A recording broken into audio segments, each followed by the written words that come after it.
watch me.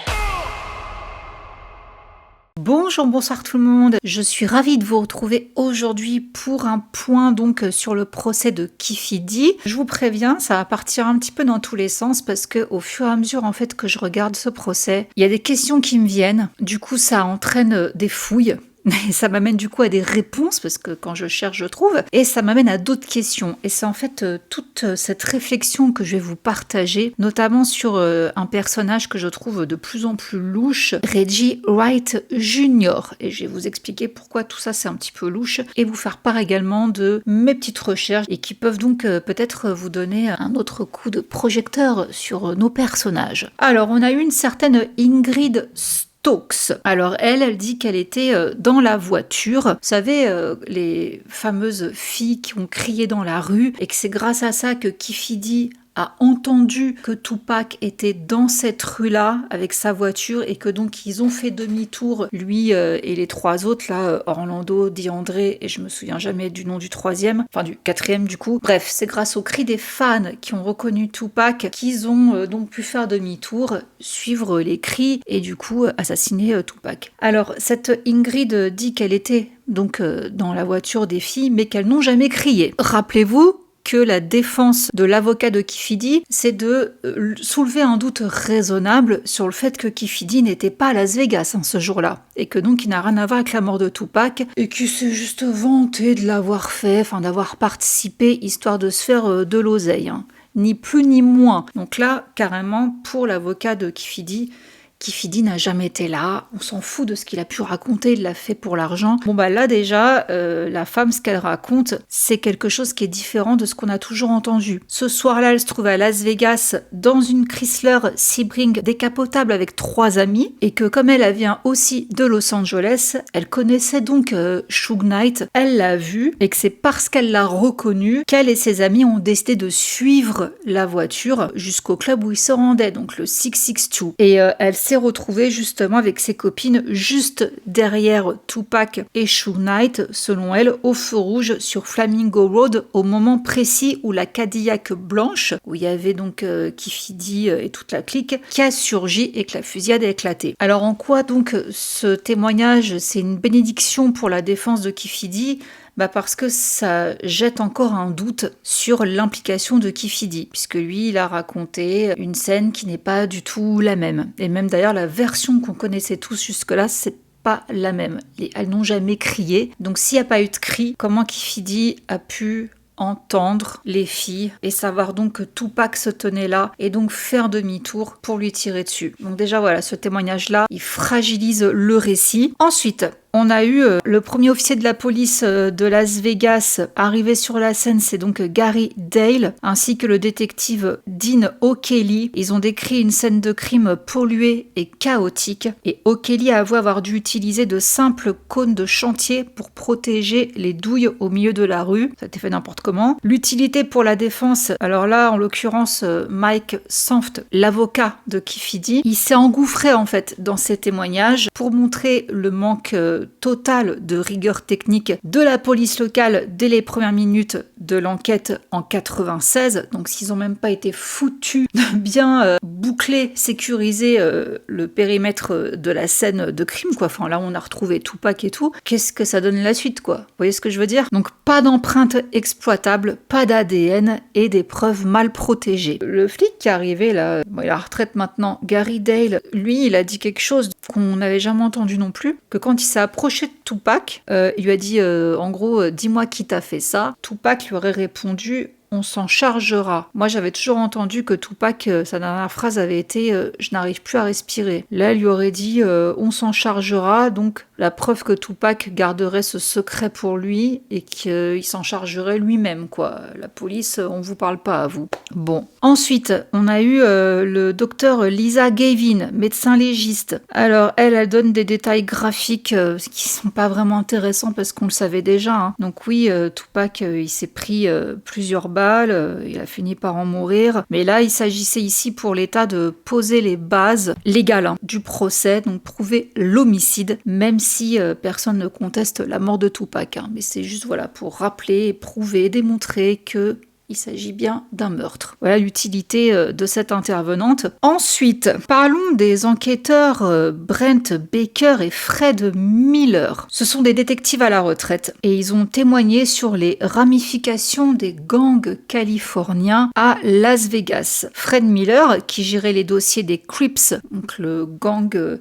de Kifidi, qui a tenté d'expliquer pourquoi la dynamique de revanche après la bagarre du MGM Grant s'était mise en place. Et lors du contre-interrogatoire, à chaque fois la défense a rappelé que malgré leurs théories et leurs organigrammes de gang, aucun de ces policiers n'avait arrêté Kifidi à l'époque. Ils sont donc dépeints comme des agents qui ont attendu que Kifidi écrive un livre pour enfin monter un dossier. En gros, là, l'avocat les a fait passer pour des cons. Parce que les mecs qui viennent en disant « Ah oui, nous on connaît bien l'histoire des gangs, comment ça marche et tout. » Et vous n'avez pas été foutu d'arrêter qui que ce soit. Il a fallu que ce soit Kifidi en fait qui vous livre sur un plateau d'argent l'histoire, à le hurler à la terre entière pour que vous montiez un dossier. Vous êtes nuls en fait, pour rester poli. Voilà. Ensuite, on a le réalisateur Mario Diaz qui a été appelé à la barre. Alors les procureurs ont diffusé devant le jury des extraits de la série documentaire Death Row Chronicles où l'on voit Kifidi déclarer fièrement « Je suis le seul survivant de cette voiture qui peut vous dire ce qui s'est réellement passé ». Et il ajoute « Tupac aurait dû garder ses mains dans ses poches ». Diaz, le réalisateur, a certifié sous serment que l'interview n'était pas scriptée. Sous-entendu, ce sont les propres mots de Kifidi, personne ne lui a dit « Vas-y, dis ça quoi ». Alors la riposte de la défense face à son témoignage. Alors c'est là que l'argument financier prend tout son sens si vous voulez. La défense a fait acter que Kifidi était payé pour ses apparitions. C'est ce que son avocat dit depuis le début. Il raconte que des conneries, de toute façon c'est juste pour faire de l'argent. Bah là, pour l'avocat de Kifidi, Mike Sanft, Kifidi jouait un rôle de gangster, de divertissement, un gangster de divertissement, pour toucher des cachets vendant du sensationnalisme à des producteurs friands d'histoires de rue. Ni plus ni moins, circulé, il n'y a rien à voir. Ce documentaire ne fait pas office de preuve. Vous voulez que je vous dise quelque chose ? Quand j'ai fait la première partie de cette vidéo-là, la semaine dernière, enfin au moment où je tourne, en tout cas c'était la semaine dernière, je vous ai dit, ils vont pas nous prendre pour des cons à ce point-là. Et bah figurez-vous que maintenant je ne trouve pas du tout l'angle et la défense de Mike Sanft si conne que ça. Je suis sûre que le mec peut réussir à sortir Kifidi de tout ça. Mais aussi parce que je pense qu'on a compris jusqu'à maintenant que personne ne parlera. C'est un procès qui, encore une fois, ne va servir à rien parce qu'on est encore sous la loi de la rue, c'est-à-dire la loi du silence. Ça ne parlera pas, ça ne balancera pas. Donc là, en fait, tout ce que Mike Sanft a à faire, c'est de foutre un doute suffisamment raisonnable dans la tête des jurys. Et rappelez-vous qu'en plus de ça, Kifidi n'est même pas jugé pour le meurtre de Tupac, puisque c'est pas lui qui a tiré sur Tupac. Il est accusé de complicité, d'organisation, enfin bref. Donc là, on essaye vraiment de mettre le doute dans l'esprit des jurys. Est-ce que vraiment Kifidi était là ? Est-ce que vraiment il a un rôle si important que ça ? Donc voilà, c'est un petit peu tout ce qui va se passer dans ce procès. Ensuite, on a le photographe de la dernière image, Leonard Jefferson.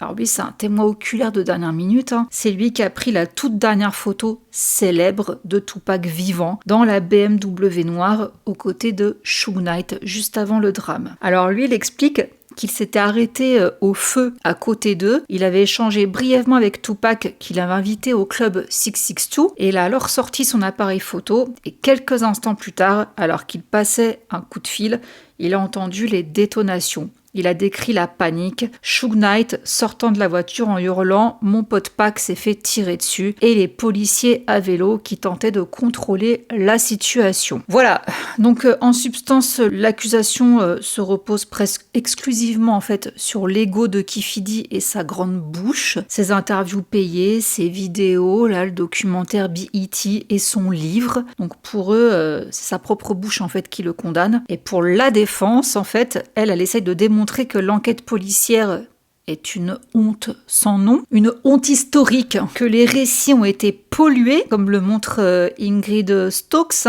sur l'absence de fans hystériques qui hurlaient, qui braillaient, tout ça, et que le FBI et le LAPD, donc les flics, ont sciemment ignoré des pistes bien plus graves. On a eu également Mob James. Sachez que Mob James, là dans le tribunal, il a toujours été présenté d'ailleurs comme un membre des Bloods, des Payrou, donc un ennemi des Crips et de Keffe D. Or, c'est un peu plus nuancé que ça, parce que Mob James, il a grandi dans un secteur initialement dominé par les Crips. Donc, il connaissait très bien de nombreux membres de ce camp dès son plus jeune âge, bien avant, en fait, qu'il y ait la guerre entre les Bloods et les Crips. Et finalement, lui et son frère Buntry, Alton MacDonald de son vrai nom, ont fini par rejoindre et structurer le gang des Mob Piru. Vous suivez jusque-là? Bien que ça soit un Piru, pourquoi je ne crois pas non plus à sa grande animosité envers Keffe D? En 2019, Mob James et Reggie Wright ont lancé un podcast, The Gangster Chronicles, et ils ont essayé d'inviter Keffe D, justement, à venir participer au podcast pour une interview exclusive. Et c'est même pas parce que Keffe D pouvait pas blairer Mob James qu'il n'est pas venu, ni Reggie Wright Jr. D'ailleurs, en fait, Keffe D il a lui-même confirmé plus tard, notamment chez Vlad TV, que l'interview ne s'était pas faite uniquement pour une question d'argent et parce que ses proches lui avaient déconseillé d'aller sur le plateau de Mob James. Ça vaut ce que ça vaut, mais je vous le place quand même. Voilà, faut pas, à mon avis, essayer de nous faire passer des vessies pour des lanternes. Certes, ce sont des gars qui sont censés se détester, mais il a été dit que Mob James avait un jour vécu chez Keffe D. Alors, j'ai été chercher cette info. Il a effectivement logé un temps à Las Vegas Anderson dans le Nevada, dans une propriété liée à Keffe D. Cependant, selon leurs déclarations respectives, cette proximité relevait plutôt d'arrangements logistiques et d'affaires de la rue entre vétérans de Compton, à une époque où il tentait de s'éloigner du conflit californien plutôt que d'une amitié fraternelle. Ok, donc ils étaient pas potes, mais parce que c'était des vétérans du crime, ils sont quand même entraînés à ce moment-là. Aux yeux des lois de la rue de Compton, Keffe D reste le leader des Southside Crips, le gang donc qui a tué Tupac, et le frère de Mob James, au passage, Buntry. Il est mort en 2002. Oui, dans les faits, leurs gangs ne sont pas amis du tout, mais eux deux, parce que si vous avez bien vu justement l'intervention de Mob James, il dit qu'il veut pas balancer quoi que ce soit qui puisse mettre Keffe D dans la merde. Il veut pas qu'il aille en prison. Ensuite, ce qu'il faut savoir aussi, c'est que Mob James a une réputation de balance fédérale. Et ça, on peut remercier Suge Knight d'avoir rejeté de l'huile sur le feu, parce que dès qu'il a eu fini de témoigner à la barre, là, la semaine dernière, on a Suge Knight qui a immédiatement contacté les médias, notamment TMZ, pour détruire la crédibilité de Mob James. Il affirme, Suge Knight, de manière catégorique que Mob James est un informateur du FBI. Alors il a nié déjà que Mob James ait jamais été officiellement le chef de la sécurité de Death Row, chose qui a été évoquée par Mob James lors de son témoignage à la barre. Il explique qu'il n'avait ni la bague officielle, ni la chaîne du label, et qu'il était en fait un agent infiltré ou un donneur d'alerte pour le gouvernement fédéral. Pourquoi il dit ça? Alors, à la fin des années 90, on a le gouvernement fédéral, donc le FBI et l'IRS, qui ont lancé une immense enquête sous la loi RICO, donc crime organisé, visant à prouver que Death Row Records avait été financé et blanchi par le trafic de stupéfiants des Bloods de Compton. Ok? Donc beaucoup d'observateurs de la rue affirment que Mob James a collaboré secrètement pendant cette époque avec les agents fédéraux pour éviter de finir ses jours en prison. Donc il aurait obtenu une immunité ou des peines ultra allégées en échange d'informations sur le fonctionnement interne du label et des activités criminelles de Suge Knight. Ensuite, l'avocat de Keffe D, Mike Sanft, oh alors là, il a été pas mal du tout là. On va rentrer dans la partie que je préfère, Reggie Wright Jr., donc qui est venu témoigner. Alors lui, il m'a embarqué dans des recherches.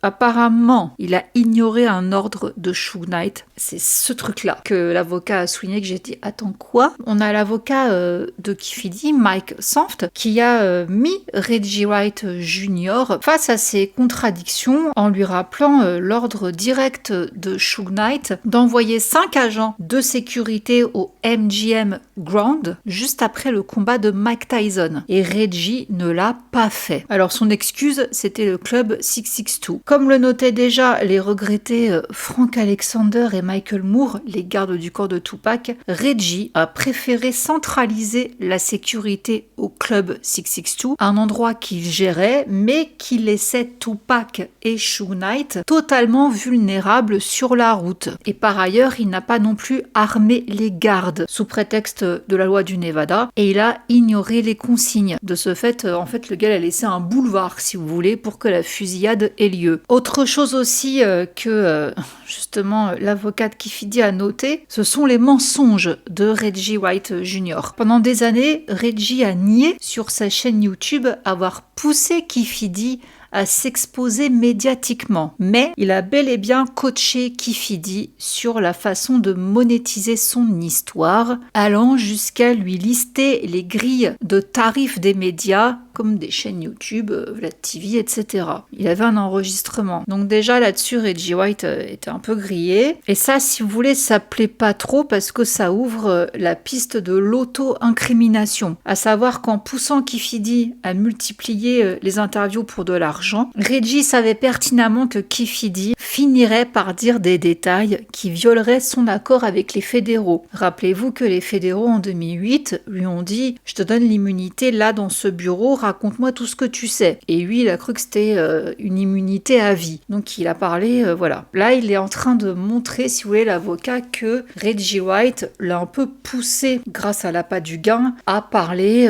voilà, publiquement. Il savait qu'il ferait une connerie, qu'il en dirait un peu trop. Est-ce qu'il a voulu le piéger quelque part? C'est un petit peu ce que veut insinuer l'avocat de Keffe D. Et puis de toute façon, ça a marché, puisque c'est à cause de ça que Keffe D s'est fait arrêter en 2023. Mais encore une fois, il y a eu un laps de temps entre 2008 et 2023. Donc oui, les agents ont bien attendu du fin fond de leur canapé que l'affaire se fasse toute seule, quoi. Chose que l'avocat a aussi pointé du doigt. Tout à l'heure, je vous en ai parlé. Il y a quelque chose qui est pas mal non plus à noter, c'est l'implication de l'associé de Reggie White, John Hyland, dans leur production médiatique qui confirme une certaine complicité en coulisses. Alors en fait, John Hyland, il servait d'intermédiaire financier pour négocier les apparitions de Keffe D, les interviews. Reggie White était derrière. Par ailleurs, il a aussi soulevé quelque chose d'intéressant et qui m'a justement fait des nœuds au cerveau, le mobile financier. Il y en a un. Ça, c'est le coup de maître de la défense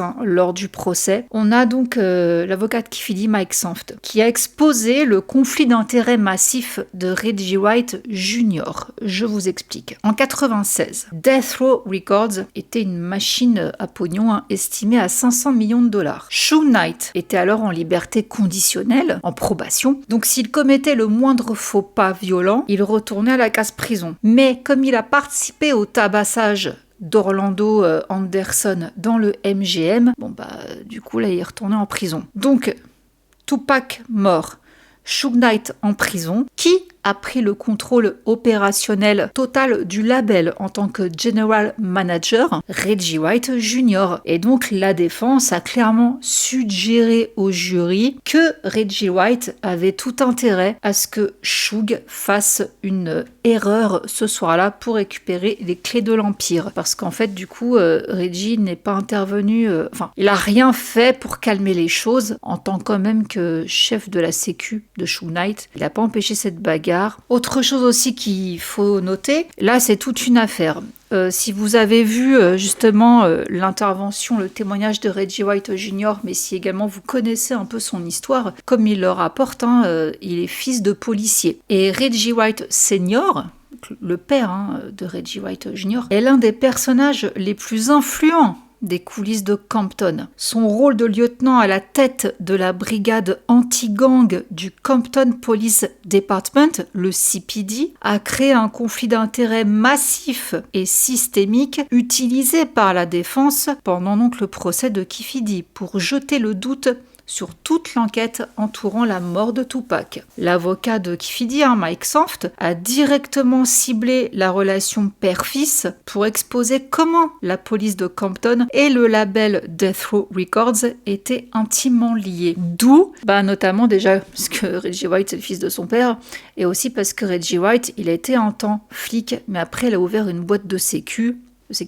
qui embauchait des flics. C'est avec la bénédiction et l'appui logistique de son père que Reggie White Junior, supposément, d'après ce que j'ai trouvé, a monté donc son agence Rightway Security, qui fournissait les gardes du corps à Suge Knight. Alors le recrutement grâce au réseau du père au sein du commissariat, la sécurité de Death Row était majoritairement composée de flics de Compton, actifs ou hors service. Et comme l'avait dénoncé l'enquêteur du LAPD, paix à son âme, Russell Poole, dans les archives de PBS, le chef anti-gang de la ville, donc le père de Reggie White, fermait délibérément les yeux sur le fait que ses propres policiers servaient de milice armée à un label géré par un gang, les Bloods. Je sais pas si vous voyez le bordel. Le père lieutenant de la police de Compton, ces gars travaillaient en dehors de leurs horaires pour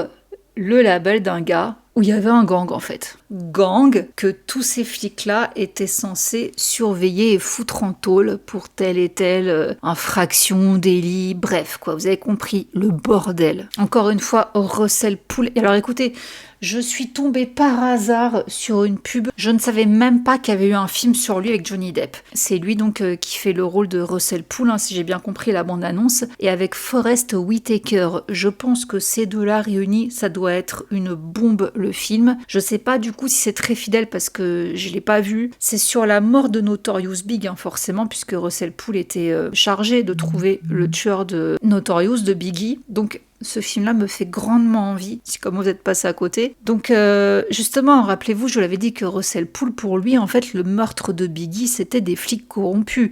Et vous savez, plus ça va, plus je me dis que le jour où on saura qui a tué Biggie, on saura qui a tué Tupac, et inversement. Et justement, il faut quand même aussi noter que le démantèlement officiel du Compton Police Department en 2000, en raison d'une corruption rampante et de l'omerta, est d'ailleurs lié à ces dérives. Donc ça finit par leur péter à la gueule quand même, leur petite magouille à ces flics dans le quartier de Compton. Les critiques et certains anciens détectives affirment que le père, Reggie White Sr., donc, protégeait les activités de certains trafiquants, parfois liés à Kifidi ou au cercle de Death Row, tant qu'il fournissait des informations permettant de faire tomber des gangs rivaux ou de maintenir un semblant de contrôle sur la ville. Alors, pourquoi tout ça, ça affaiblit l'accusation au procès? En fait, l'avocat Mike Sanft a brillamment résumé la situation devant le jury. Comment accorder une quelconque crédibilité aux premières investigations sur la mort de Tupac quand le chef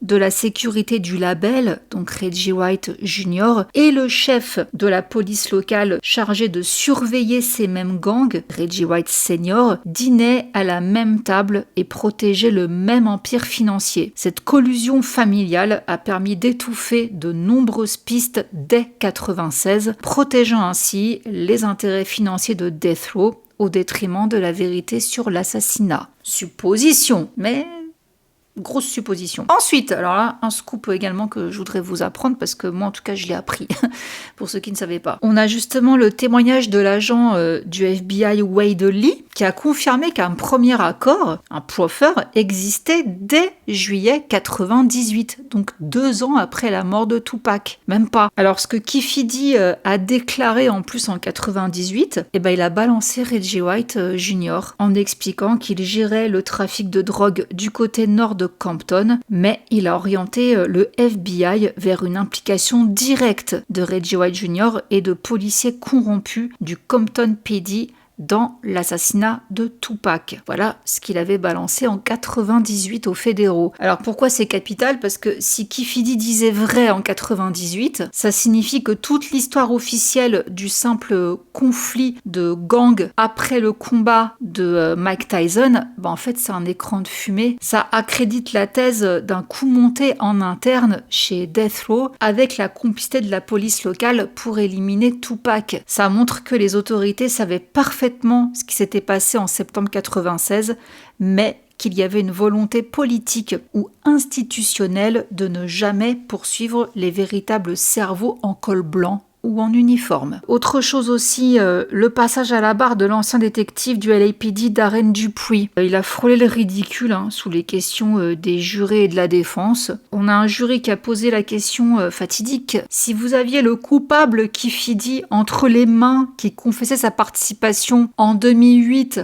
pourquoi ne pas l'avoir arrêté? Et lui répond, non mais en fait, on était là pour la mort de Biggie, pas Tupac. Ça n'a aucun sens, d'accord? Ensuite, on a la crédibilité détruite du Task Force. Si on regarde un petit peu le passif de Greg Keding, je le sens pas celui-là. Je vous ai dit que quand il a balayé la théorie finalement de Poole, je me suis dit pourquoi tu fais ça? Et il l'a enfoncé en interview. Et pourquoi faut se méfier de ce gars-là? Greg Keding, ancien détective qui a repris l'affaire donc en 2006 pour le meurtre de Biggie à l'origine. Il est quand même accusé, ce gars-là, d'avoir extrait des dossiers confidentiels du LAPD, police de Los Angeles, pour écrire son livre Murder Rap et vendre son propre script de l'affaire. Donc le fait que Keffe D ait été coaché pour réciter un scénario en 2008, c'est pas si déconnant parce que rappelez-vous que c'est ce que Keffe D racontait là en interview juste avant le procès. Non mais le jour où ils m'ont appelé en 2008 et tout, Greg Keding il m'a fait lire un script, mon avocat aussi, et voilà,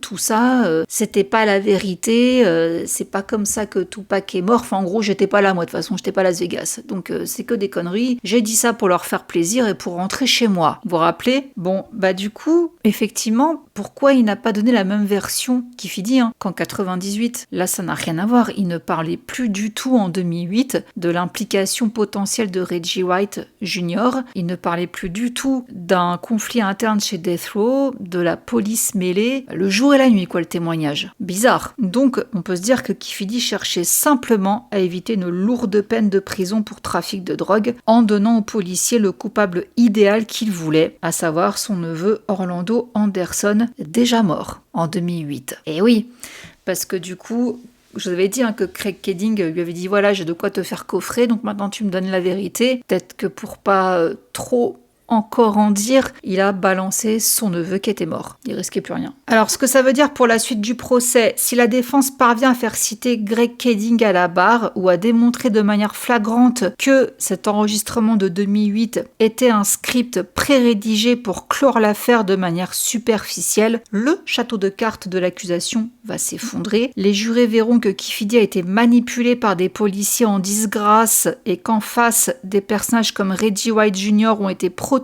malgré les dénonciations de Keffe D en 98. Donc est-ce que la vérité sera en train d'émerger? Si vous voulez, là où c'est un peu quand même un génie, je trouve, l'avocat de Keffe D, c'est que il est en train de déconstruire les aveux. En cuisinant l'agent du FBI Wadley et le détective Darren Dupuis, il a prouvé au jury que les autorités savaient tout dès 98. Il pose la question fatidique, si Keffe D était le cerveau, pourquoi l'avoir laissé libre pendant 25 ans? Il déplace aussi les responsabilités en mettant en lumière le rôle de Reggie White Jr., des flics de Compton et des millions en jeu chez Death Row. L'avocat montre au jury que l'histoire est infiniment plus complexe qu'une simple guerre de gang. Toutefois, le verdict reste imprévisible. Là, concrètement, il fait un sacré boulot, l'avocat de Keffe D. Il est en train de ridiculiser l'enquête du LAPD et du FBI, mais aux States, il faut savoir que la loi sur la complicité de meurtre, elle est sévère quand même. Si le jury estime que Keffe D était simplement présent dans la voiture en sachant ce qui allait se passer, il peut être condamné à perpétuité, même s'il n'a pas pressé la détente. Autre chose aussi quand même qui a été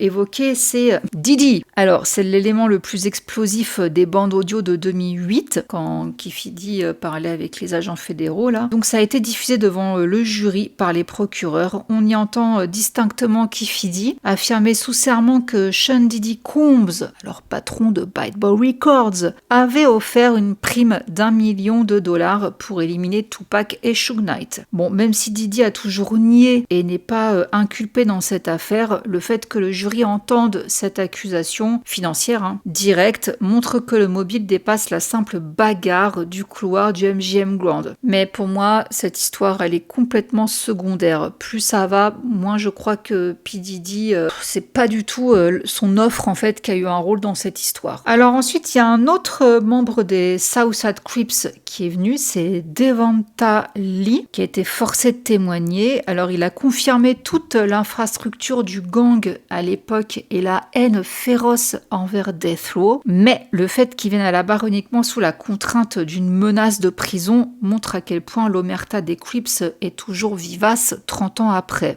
Et c'est là où, pour que vous compreniez un petit peu, je dois quand même rentrer dans des questions que je me suis posées, des réflexions et des choses du coup que j'ai découvertes. Alors, en septembre 96, Death Row est l'entreprise de divertissement la plus lucrative au monde. Entreprise de divertissement noire, je vais quand même préciser. Elle est valorisée à près de 500 millions de dollars, ok. Et avant septembre 96, donc avant la mort de Tupac, Reggie White Jr., il n'était que le chef de la sécurité. Il gagnait un excellent salaire, mais il restait un employé subordonné aux décisions et aux crises de colère de Suge Knight, le patron du label. Après la fusillade, Tupac meurt et Suge Knight est envoyé en prison pour la violation de sa conditionnelle. Le label se retrouve sans patron opérationnel. Reggie White Jr., il est immédiatement nommé directeur général de Death Row Records. Il s'est installé dans le bureau de Suge, il a récupéré les clés du royaume et a géré les finances, les sorties d'albums posthumes de Tupac et les contrats du label pendant toute la durée de l'incarcération de Suge. Donc en gros, d'employé de sécurité, il est devenu le patron du plus gros label de rap. Et pendant que Suge Knight purgeait sa peine, des millions de dollars générés par les albums posthumes de Tupac, comme The Don Killuminati, ont continué à couler à flot. Sous la direction de Reggie White, le label a été méthodiquement vidé de sa substance. Lorsque Suge Knight a finalement été libéré au début des années 2000, il a découvert que l'argent avait disparu des sociétés écrans, des frais de gestion et des contrats de sécurité fictifs. C'est ce qui a mené à la faillite personnelle de Suge Knight, dont la fortune est aujourd'hui estimée à moins 20 millions de dollars en raison des dettes juridiques et de la mauvaise gestion. Reggie, lui, a capitalisé sur cette période pour bâtir sa propre assise financière et ses futurs projets médiatiques. Autre preuve financière majeure souvent oubliée, c'est que à l'été 96, donc juste avant que Tupac meure, il était dit qu'il voulait quitter Death Row Records. Pourquoi ? Il avait découvert que Suge Knight et le label lui devaient des dizaines de millions de dollars de royalties non payées. Donc il avait officiellement demandé à ses avocats de lancer un audit complet des comptes de Death Row pour récupérer son argent. Et si cet audit avait eu lieu, les livres de comptes auraient été ouverts. La justice et Tupac auraient découvert toutes les malversations financières, les blanchiments d'argent de la drogue des Payrou et les flux d'argent suspects liant le label Death Row à Rightway Security, l'agence de sécurité de Reggie Jr. Donc en mourant le 13 septembre, Tupac a emporté l'audit avec lui, sauvant instantanément les finances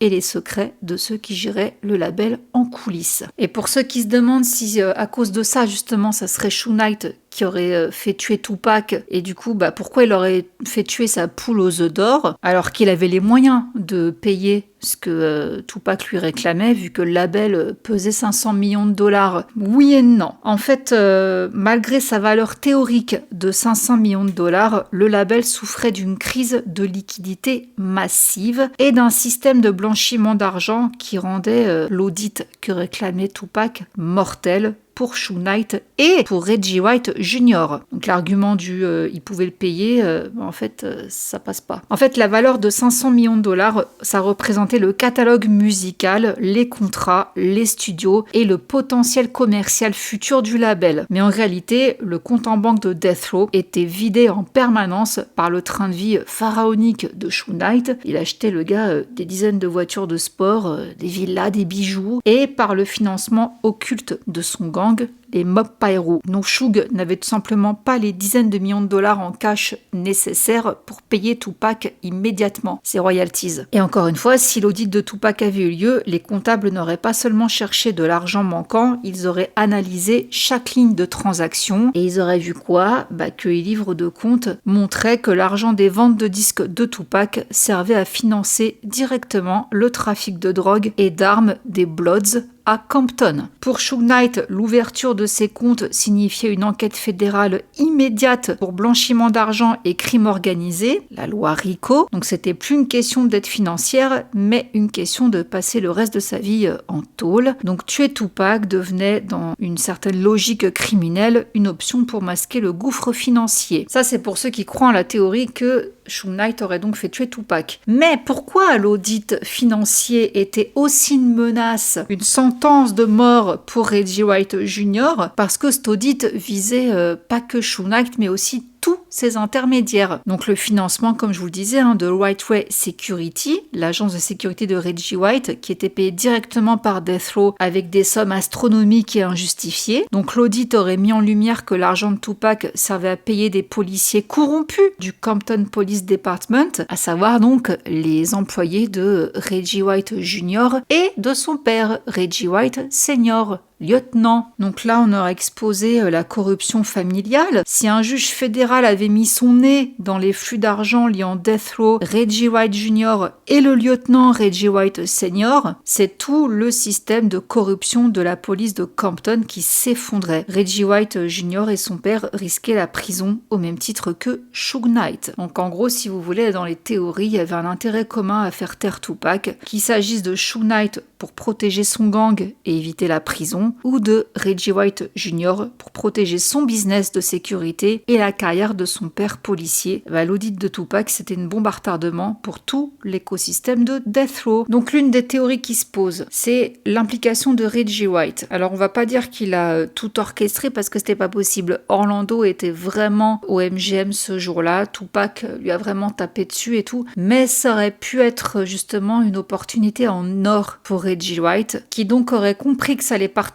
en cacahuète et qui a décidé de ne rien faire. Il devait très bien se douter qu'il y aurait des répercussions sur Tupac, que ça risquait de se faire canarder. Du coup, il n'a pas envoyé de sécurité supplémentaire malgré la demande de Suge Knight, son patron. Et donc, il a laissé Tupac se faire tuer. Potentiellement aussi Suge Knight, tant qu'à faire. Voilà, ne rien faire, c'est faire. En tout cas, ce qui est intéressant, c'est que prouver la culpabilité de Reggie White Jr. dans la mort de Tupac, ça validerait immédiatement la théorie de l'ancien détective regretté Russell Poole. Selon sa thèse, les mêmes flics corrompus de Los Angeles et Compton liés à Reggie White Jr. et à la sécurité de Death Row ont aussi planifié le meurtre de Notorious Big en mars 97 à Los Angeles pour faire croire à une guerre de territoire entre East Coast et West Coast. Les deux assassinats des plus célèbres rapports du hip-hop auraient été en fait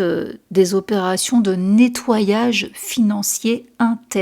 Si c'est pas triste à pleurer, si c'est vraiment vrai. Alors Suge Knight de son côté, il purge actuellement une longue peine de prison pour une autre affaire. Il pourrait attaquer l'État et les anciens gestionnaires de son label pour conspiration, fraude massive et spoliation de ses biens. Ça confirmerait ces déclarations répétées selon lesquelles son propre chef de la sécurité et ses avocats l'ont trahi pour s'accaparer l'argent de ses artistes. D'après tout ce qu'il a pu raconter, ça pourrait être vrai. Donc est-ce que Reggie White aurait commis le crime parfait ?